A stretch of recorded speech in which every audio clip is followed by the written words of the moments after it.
कण कण में हर क्षण में गुरु का निवास है। कहते हैं सच्चे मन से की गई भक्ति कभी खाली नहीं जाती। भक्त अगर सच्चे मन से किसी को अपना गुरु मान ले तो उसकी गुरु भक्ति जरूर सफल होती है और गुरु के द्वारा दिया गया आशीर्वाद भक्तों को सारी कठिनाइयों से पार कर देता है।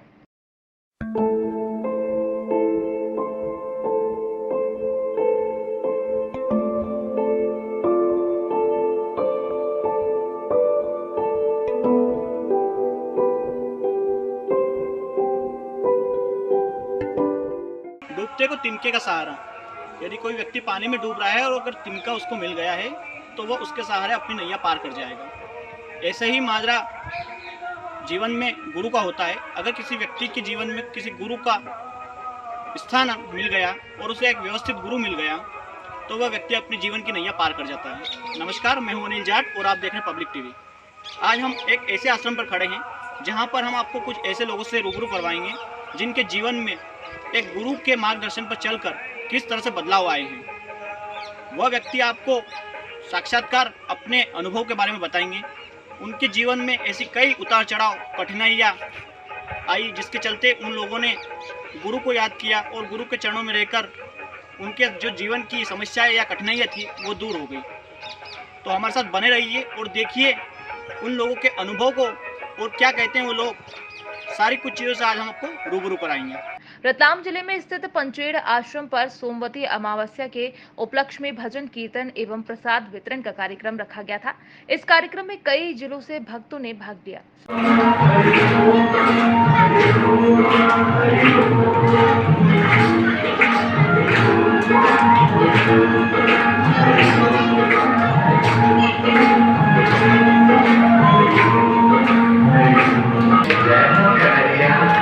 संत श्री आशाराम बापूजी के आश्रम पर भक्तों की नहीं है कमी। आए दिन इस आश्रम पर दूर दराज से लोग देखने आते हैं। आश्रम की साज सज्जा और रखरखाव सभी का मन मोह लेती है।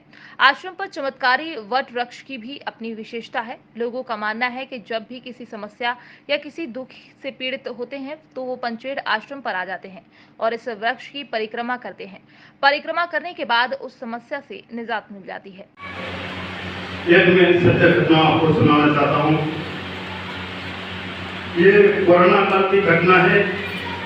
कोरोना के समय जो बीमारी फैल रही थी, भयंकर बीमारी, कोई घर से बाहर नहीं निकल सकता था। ऐसी स्थिति में मेरे साले साहब की तबीयत खराब हो गई थी और उनकी तबीयत कई जगह इलाज कराने पर भी ठीक नहीं हुई, तबीयत बिगड़ती चली गई और अस्पताल में जाए, बड़े बड़े अस्पताल तो आपको पता है ऑक्सीजन नहीं मिलता है। आप जानते हैं कि 21,676 सांस हम प्रतिदिन खर्च कर डालते हैं। तो ऐसे समय में ऑक्सीजन की क्या कीमत होगी। बड़े बड़े करोड़पति लोग भी ऑक्सीजन नहीं खरीद पाए, बेड खाली नहीं मिलता है। और मेरे साले साहब की तबीयत बहुत ज़्यादा बिगड़ी तो मैंने रात को हमको नींद नहीं आई, मेरी पत्नी को भी नींद नहीं आई और हम लोग बड़ी चिंता में लेट गए। तो मेरे को एकदम ध्यान आया और मैंने यह पंचेड़ आश्रम का बाबा जी का ध्यान किया, पीपल देव का ध्यान किया और मन की मत मैंने प्रार्थना करी। तो जब बेड खाली नहीं था तो अचानक बेड खाली हो गया और ऑक्सीजन मिल गया। जब मेरी प्रार्थना के बाद ये सारा प्रार्थना ने हमारी प्रार्थना सुनी और उसी उपलक्ष्य में आज मेरे साला जी को यहाँ पे लेके आया हूँ और मैंने उनसे बोला था कि मेरे साले जी ठीक हो जाएंगे तो मैं आपके यहाँ आकर के पीपल दादा की परिक्रमा कराऊंगा। और आज उन्होंने परिक्रमा लगाई है और वो पीछे बैठे हैं। ये एक बहुत बड़ा चमत्कार है। आज वो बिल्कुल सुरक्षित है, स्वस्थ है और हमारी ये ऐसी पुकार सत्य श्रद्धापूर्वक जब हम प्रार्थना करते हैं तो हमारी प्रार्थना गुरुदेव तत्काल सुनते हैं। हरिओम।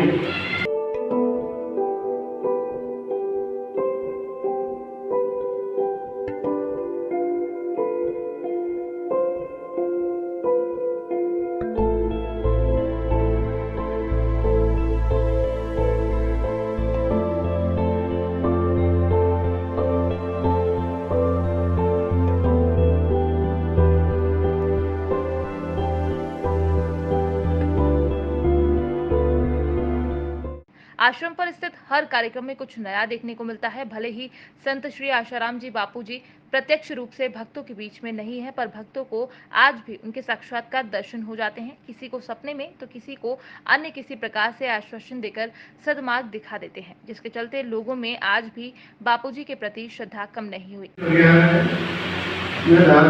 छोटा नागदा के पास गाँव में रखा के वहाँ का रहने वाला हूँ। मैंने बापू जी से 2002 में दीक्षा ली। उसके पहले मैं 10वीं में पढ़ता था। 13 साल पहले मेरे को एक ब्रेन बाधा लगी और उसके बाद इतनी शराब पीने लगा थी कि मुझे लगा था कि मैं खत्म हो जाऊँगा। 1999 नवंबर में मेरे क्षेत्र में मुझे ऋषि प्रसाद का सदस्य बनाया और वो पत्रिका पहली मेरे घर आई और मैंने पढ़ी और उसको पढ़ने मात्र से वो ब्रेन बाधा चली गई और मैं जीवन मतलब क्या मेरे बापू जी को जब दीक्षा ली। या एक ही बेटा है और वो भी बापू जी के जन्म की सेवा करता है और हम सब परिवार आश्रम में सेवा करते हैं। हर साल हमारे मातृपितृ पूजन का कार्यक्रम भी होता है और आश्रम भी जाते हैं। आश्रम पर आए लोगों में बापूजी के प्रति अपार प्रेम की आज भी वही उत्सुकता देखी गई। भक्त आज भी श्रद्धा भाव से बापूजी से जुड़े हुए हैं और उनकी मनोकामनाएं या विकट समय में आई परिस्थिति बापूजी के नाम से ही दूर हो जाती हैं। जब मैं पूजा करता हूँ बापूजी मेरे से बातें करते हैं। एक दिन मैं खेल रहा था, मेरा छोटा भाई छत से नीचे गिर गया।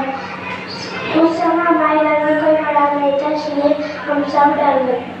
एक दिन मैं पूजा बापूजी की आवाज़ आई कि 500 से वैन में लेटा और वैन चलाकर हॉस्पिटल ले जाओ। उसके बाद मैंने अपनी दीदियों की मदद से हिमांशु को वैन में लाया।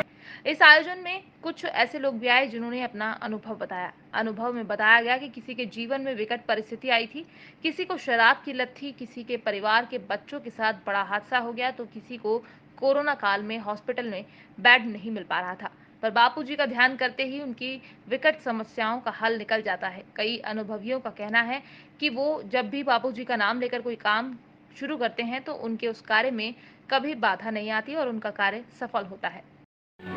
क्या कुछ अनुभव है आपका, क्या हुआ आपके साथ में? सतगुरुदेव भगवान की जय। मैंने पूज्य बापूजी से 1990 में दीक्षा ली 22 अप्रैल को। उसके बाद पंचर आश्रम में हमेशा उज्ज्वल भविष्य निर्माण श्री का कार्यक्रम चलता रहे, बच्चियों का और बच्चों का। मैं कम से कम मेटाडोर नाम से एक गाड़ी रहती है जो माल भर देगी, उसमें हम बच्चा भर के लेके आए। वहाँ से 11,000 वोल्टेज की लाइट तो सड़क ऊपर उठा दी और बच्चे बत्ता पे बैठ गए। तो माने नहीं हमको वो 11,000 वोल्टेज की करंट की लाइट उसके सिर पर लग गई। तो लड़का तत्काल वहाँ पे गिर के बेहोश हो गया और हमने पंचर आश्रम में फोन लगाया। पंचर वालों ने कहा कि बापूजी का नाम जपो, सभी गाड़ी वाले जितने शब्द के सभी यहाँ डॉक्टर भी है और परीक्षा करेंगे। बापूजी स्वस्थ और राम प्रसाद नाम का लड़का अभी स्वस्थ है और यहाँ आते ही उससे तंदुरुस्त हो गए। तो पहला अनुभव है कि हर साल यहाँ पंचर आश्रम में उज्ज्वल भविष्य निर्माण शिविर का कार्यक्रम होता है। हम बच्चों को और बच्चियों को हमारे घर से लेके आती है।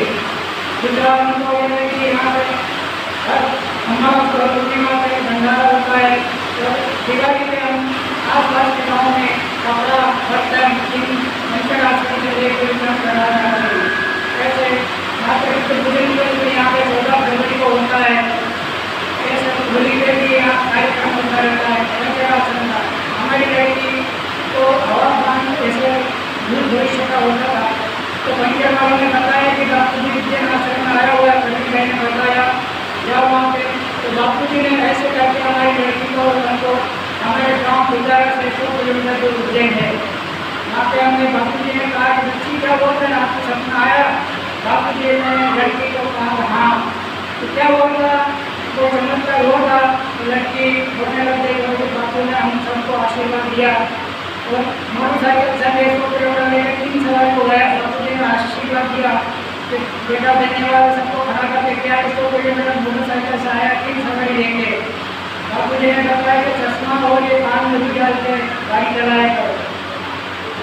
ऐसे गुरुदेव की कृपा हमारे ऊपर बरस रही है और हमको और मैं क्या क्षमा मांगता हूँ गुरुदेव से। हमारे जीवन धारण करने वाले बापूजी साक्षात परमात्मा है।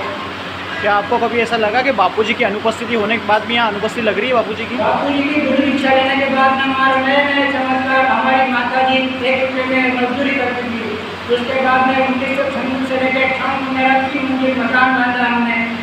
तो माँ ने कहा कि